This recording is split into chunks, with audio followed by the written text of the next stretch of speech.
Uachtarán tá fástaithe in seo a gcaithfear aon scéal a dhamhlacht a níor dheisceart bhla clia dascail an caithfear trí bliana hain le freastal ar phobal na Gaeilge atá galún neart sa cheantar. Is hub cultúr tá san áit seo le freastal ar phobal na Gaeilge tá fear leidir I dhamhlacht. Agus tá planí a go an tauchaí nach Tá cinnte tá big spás so síalta ar chólann seo.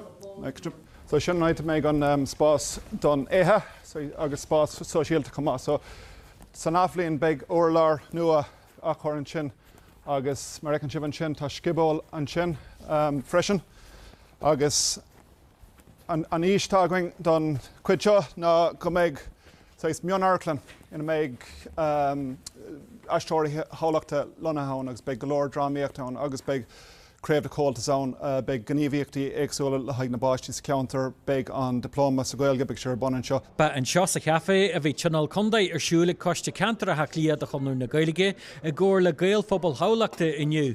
De sé bhí an de chréimhacha hac le chiile agus tiilú comhaibrithe a sprágu. Seolú síomh sagan cúpla bhí ó hin áitgúil imachtaí ar fád bhfuil amáile clí clóirí agus gus féidir daoine eile a chuid imachtaí héanana clóir é blá clí de comá.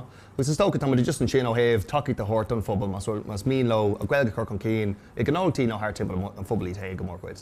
Ag glórta scór coisteachtas le gairid dúirt an Commissioner Cheann nach maithí a más brach arciíachta an réalta sé léana na Gaeilge sa tseirbhís phoiblí mana hé chlár náisiúnta díon ulanna úr. Sa bhreisir seo tá muine I Conradh na Gaeilge ag éileamh go méid ar a leid fiche an géid das na gáltaí ó dheas ag freastal scoileanna lang Gaeilge laistigh de fiche bliain. Mar muna curfií seo a bhaim muna bhfuil tiilespásna sa scoileanna lang Gaeilge tá gach an saon nach nairóigh leis an réaltas an fiche an géid sin rih ggéire fiche trocha a bhaintach. 6.7 fan géad de galtaí bonscoile an Stáit agus 2.7 fan géad de galtaí íorhanscoile a bhí ag fáil oideachas lán Gaeilge sa scoilbhíon fiche a hain. Padam go hín Nuacht TG4.